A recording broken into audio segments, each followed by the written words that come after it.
This week on Focused Leadership Podcast, I am thrilled to sit down with Dr. Frances Levine.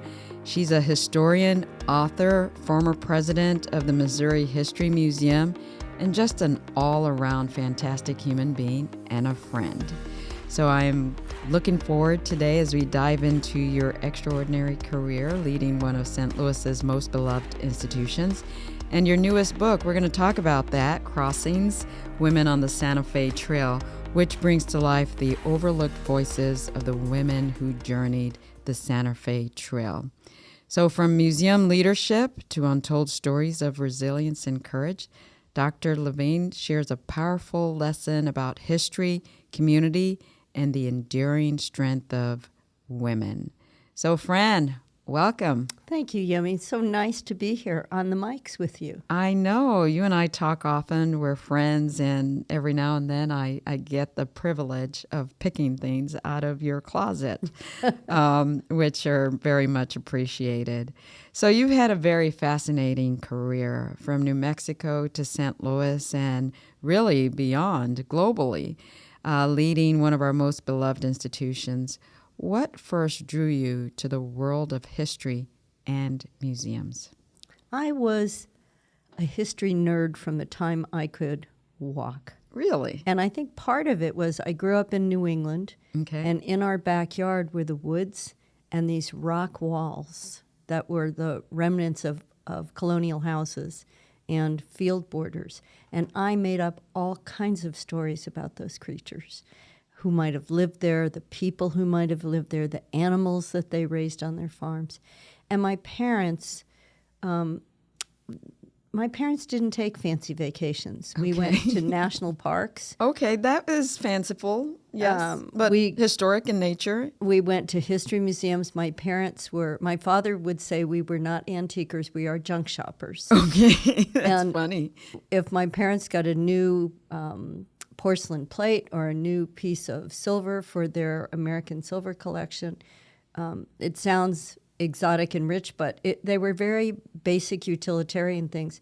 But they taught us to do the research on the pieces that they bought. So that was kind of a family activity. It was going to museums, going to junk shops and antique stores, and doing the research. So I think that was part of it. The other part is my father's family was enormous. Okay. How big were they? Well, my father was one of 8. Okay. And my grandmother and her 5 sisters, or the 4 sisters and brother, I think they had 40 children among them. Wow. So I grew up in a huge tribe in Bridgeport and Fairfield, Connecticut, very much like St. Louis. Okay. Some of the same industrial history, some of the same dispersed settlement pattern. But I grew up in a neighborhood where I was related to so many people. I went to elementary and high school with family members. And so I took all those family stories and tried to graft them onto the history of New England.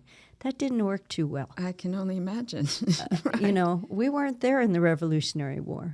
So it got me really interested in telling the story of people who have different senses of place. Wow, that's incredible. Your parents nurtured that, and I've always seen you as a storyteller. There isn't a time that we don't, like we're in a room together, that you aren't sharing a story that is always inspiring, motivational, but then at the same time, it's a critical analysis in a way that that just makes something, that shines a light on something that needs to be looked at more in-depthly.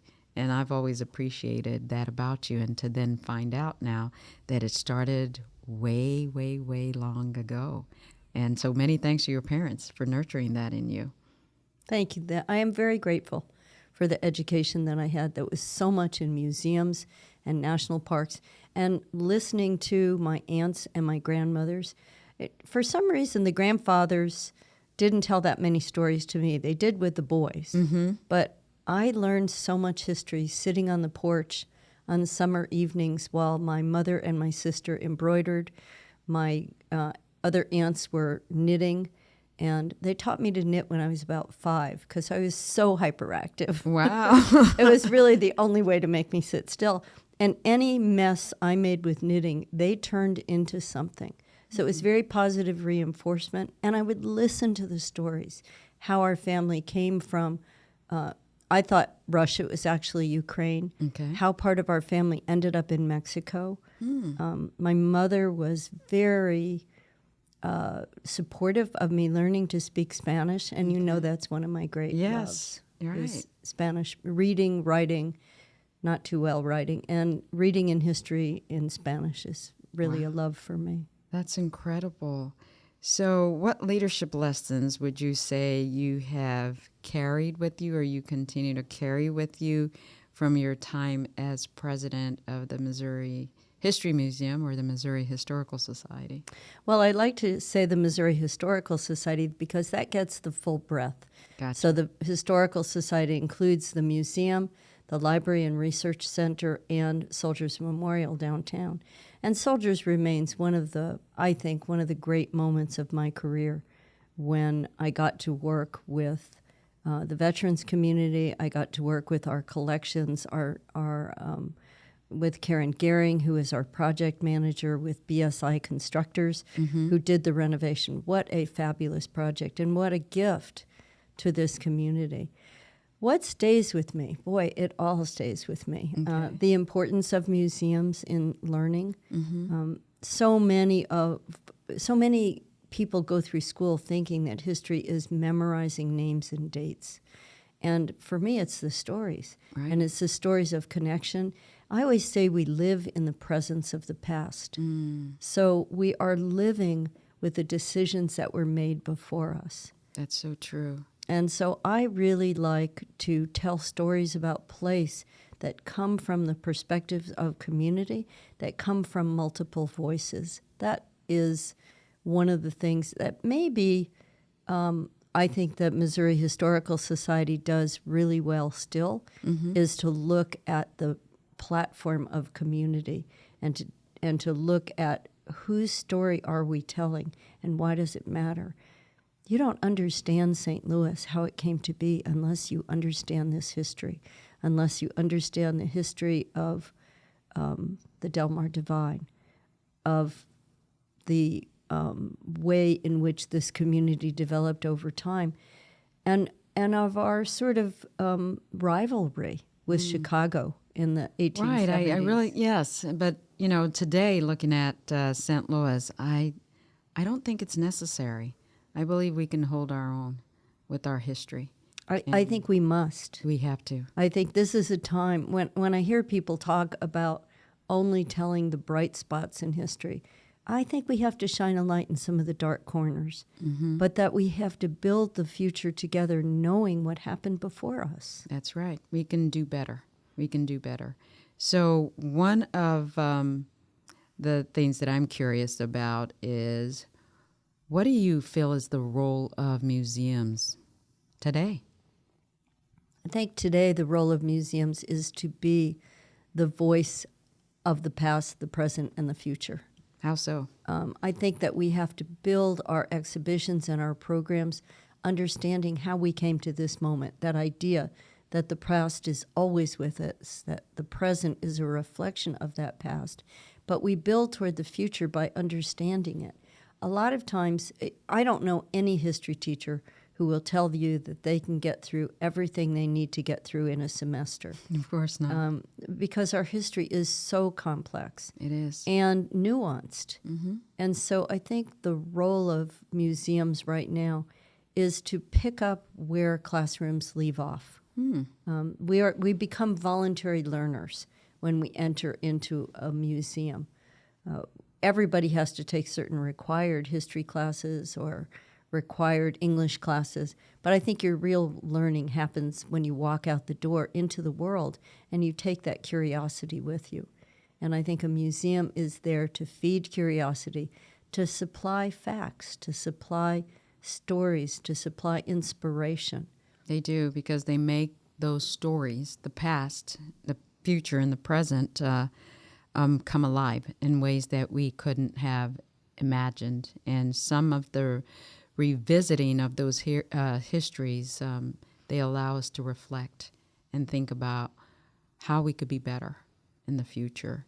And one of the things that you did quite a number of exhibits, many of them I attended. You mentioned the Soldiers Memorial. Which other ones would you say stand out to you, or that you're looking back, you're most proud of, that you brought that to life? Just from here in St. Louis, because I've worked on museums. I know. Let's start with St. Louis, and I'd like to hear some from New Mexico as well. So number one in civil rights, I think, was one of the great exhibits that we did. That has also become, I think there's an online version of it as well.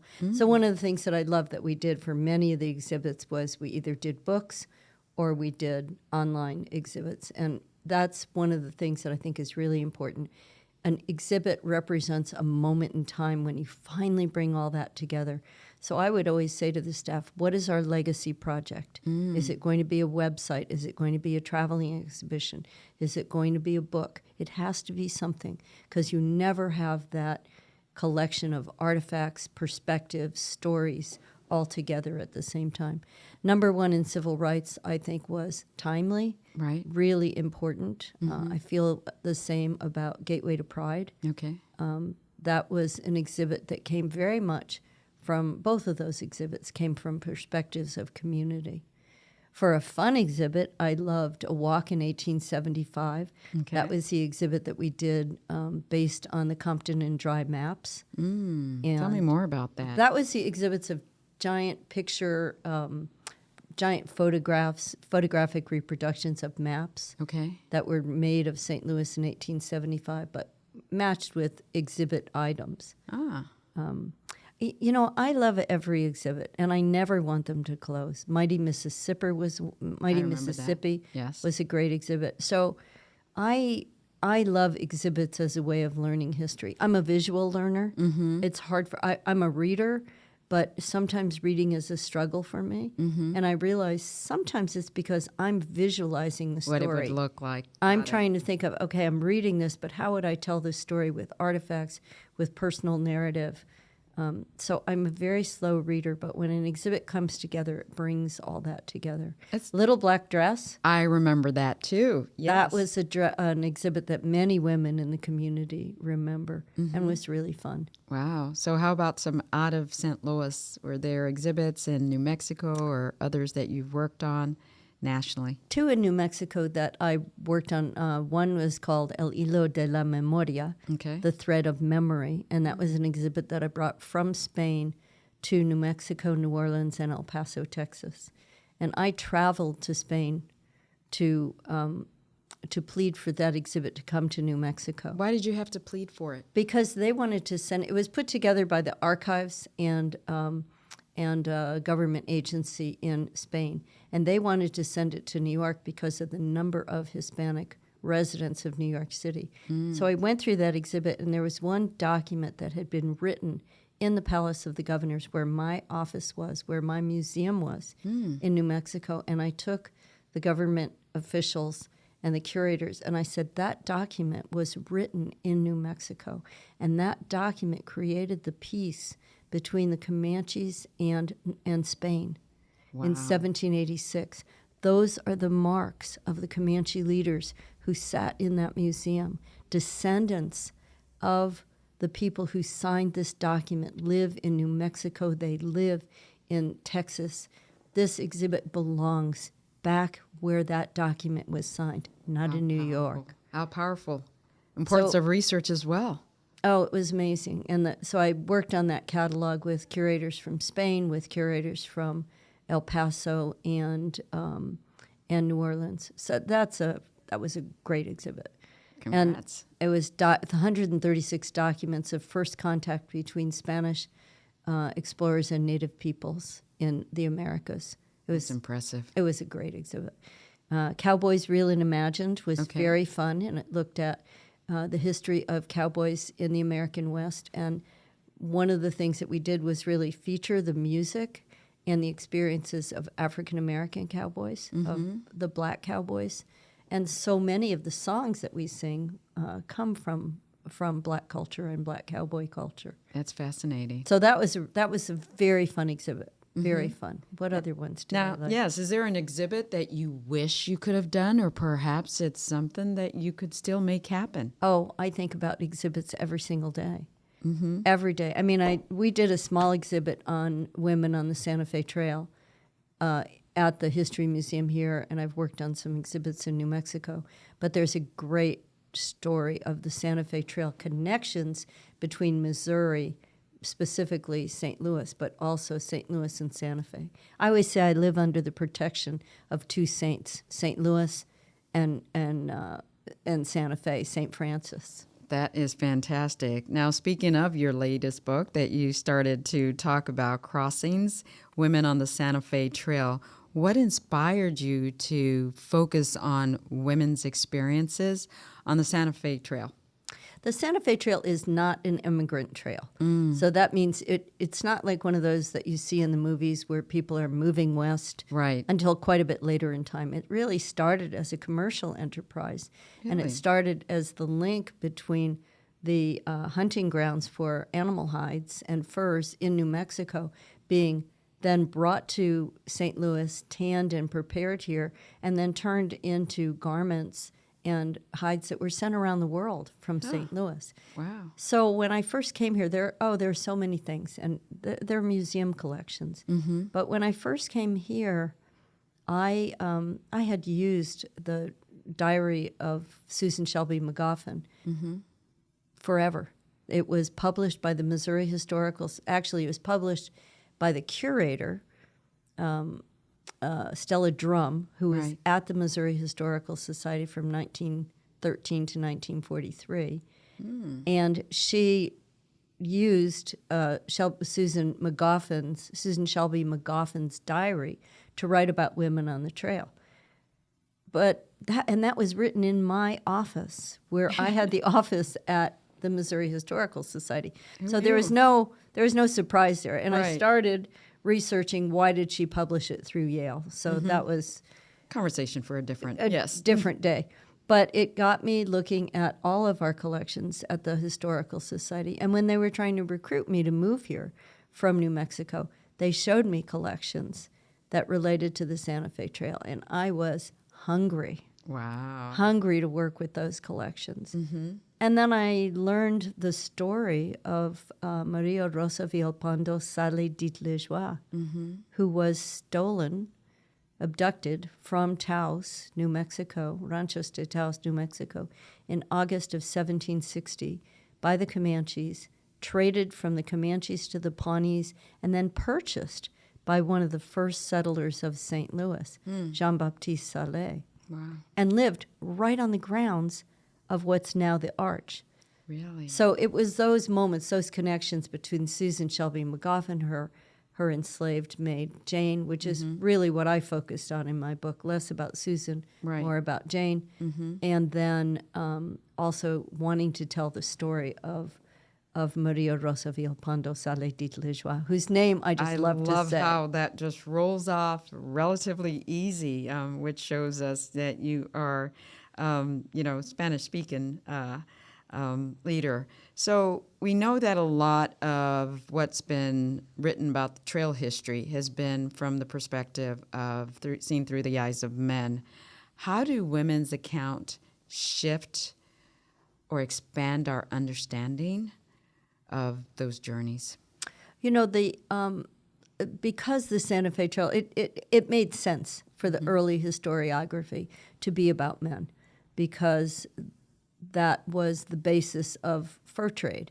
But then shifting our perspective a little, even looking at the fur trade through the eyes of women, we begin to understand that those beautiful garments, that the hides in the 18th century were often tanned by women, that the beautiful garments were crafted by women. We look at women's roles, so we know that women were active partners in creating items of trade. But if we don't do it, then we don't think about that. Right. We don't think about their perspective. If we don't think about the way in which communities grew, men forged the trail, but women built the communities. That's true. And so I think we miss a certain amount of understanding that sense of place, that connection, and the way in which women were often cultural brokers. So Maria Rosa Villalpando, when she was kidnapped, her family had a trading relationship with the Comanches.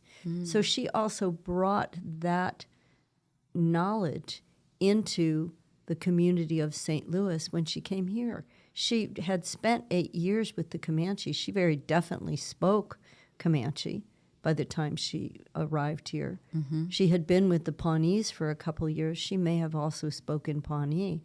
And when she took up with Jean-Baptiste Salé, who was a French speaker, I mean, look at that woman who must have spoken Spanish, French, Multilingual, right. Comanche, some Pawnee. She was a very valuable partner in the commercial enterprise that grew. So I think we shouldn't undervalue. You know, they say women hold up half the sky. And, We do.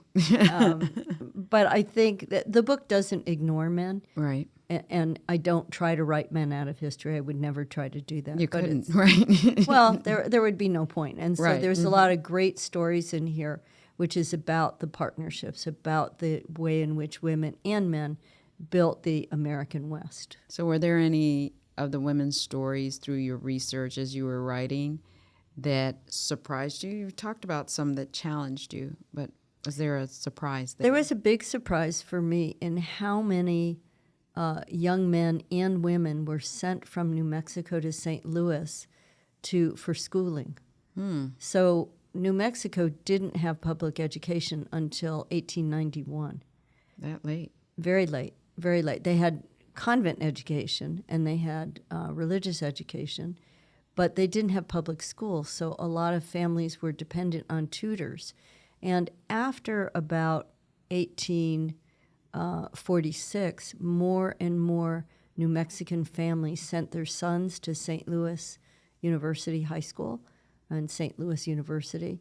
They sent their daughters to Visitation Academy and St. Joseph's Academy. So that was a big surprise to me. Yeah. And in the book, I talk about school children on the trail, the ones who were from famous families and the ones who were from families who just wanted their kids to get the best education that they could, and they sent them here. Wow. So it seems as though there's some parallels from history to the present. Always. And what are they, and what can we do to continue to move the needle forward? Well, I think we need to focus very much on educational institutions. And I include museums in educational institutions and schools. Our schools are critical. An understanding of history is critical. An understanding of other people and other cultures. St. Louis really needs immigration to help build it, whether that's immigration from other parts of the U.S. We need to create a community that people want to be in. And what does that? Excellent education, excellent economic opportunities, excellent sports. You know, I never grew up with a professional sports team. And when I came here, somebody said, you need to have a sport. It's like, I do? Yes, you do. So What'd you pick? I picked hockey. Okay, the because Blues, yes. I picked the Blues. Okay. But I also got taught how to watch a baseball game.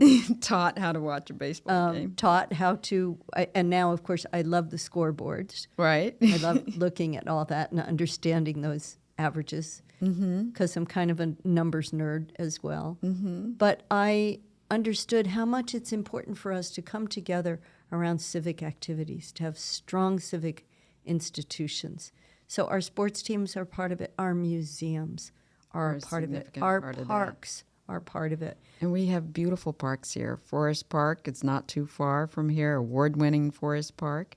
We have, and I love how you talk about St. Louis. Even though you're not from St. Louis, it sounds like you couldn't wait to get here. And now that you're here, you have fully and totally embraced St. Louis. I feel that way as well. I feel that I found my community here. I found fantastic libraries and resources here. I still love New Mexico. I still visit New Mexico. My kids are New Mexicans. They don't live there, but that's their, what we call patria chica. That's their homeland, Okay. is to be in New Mexico. But I found everything I needed here. I found strong community. I found a wonderful community of friends, fantastic research resources, beautiful parks, and an appreciation for baseball and hockey. Hockey, the Blues. Okay. So I would be remiss if I didn't ask you this question, because it almost seems as though you're always sitting with a question about history. What question are you still wrestling with on a historical perspective that you would someday, perhaps soon, like to dive into, or perhaps your next book? Well, I'm already at work on my next book. That's fantastic. No surprise here. But it's a struggle. And, it's always How so? a struggle. Well, it's a struggle to find out how you're going to tell the story. In Crossings, I was able to break it down into thematic and temporal periods of time. I'm looking at the Spanish Civil War, and it's a big challenge for me. And I'm looking at it because it's central to part of my family history. War is central to part of my family history. Why my family left Ukraine, why my family left Poland, how some of my family ended up in Mexico, and then some went to Spain during the Spanish Civil War and then came back to Mexico and started the Museum of Modern Art movement. So museums run in my blood. I was going to say, run in my family. yes, But that's in a your big, DNA. it's a huge story to tell, and I haven't figured out how to do How it. do you narrow that? But I know that there's an element of war, love, and art. And it's trying to tell the story of how communities are made, how families are made, how museums are made through love, war, and art. Wow. That is fascinating. I cannot wait to read that next book. But I'm curious, when you're not writing or working with history, how do you like to spend your time? Walking in the parks. I love walking in Forest Park. Yesterday, I went to Shaw Park and did a big walk in Shaw Park. I need to be either in one of the pools or in one of the parks. I have some creative. I love cooking. I think you know that. Yes, I do. I'm always cooking. Yes, you are. And I'm usually cooking and giving it away Right. so that I don't eat it all. You're always amongst friends, and that is an amazing thing. I could talk to you forever, and I'm sure this conversation will continue beyond this interview, but it has been a pleasure to have you here on the Focus St. Louis podcast. And I can't wait to read that next book. And please show a copy of your book, Crossings, Women on the Santa Fe Trail. If you haven't picked up a copy, you should do so. And where next are you talking about the book? Do you have any coming up? I know you were at the County Library recently. County Library last week was a fantastic event. I have a few online. I will be at the Jewish Book Festival in November, on November 7th.